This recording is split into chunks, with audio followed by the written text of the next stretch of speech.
di koo xam ni itam sëriñ bi defal na ko lu ne ni ko sëñ Moussa Sall yu waxee.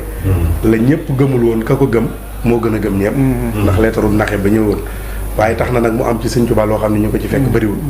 ndax barab boo xam ne sëriñ bi def na fa juróomi at wala ñeent. jàng fa junniy kaamil ci làmmiñu boppam. sañ fa ñaari kër yi boppam di fa bàggante. sëriñ bi wool ko dël ko fa wax ca lam ca wax. jàpp naa ni képp kuy wër barabu barkeelu wala jëmm ju baax. boo yemoon soxna Faty Issa mu doy sëkk. waaye nag wala fi dañuy wax ni boo gëstuwut loo bëgg a xam cosaan la.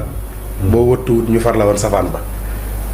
soxna Faty Issa Diop njariñ yi li muy bari bari ak xéewal yi dafa am nag jàmbaar joo xam ne moo nu ci dimbali nag. jàmbaar jooju mooy Baye Fallou borom Darou Mouhty. di sëñ Fallou si Dieye. di koo xam ne ci atum 1966.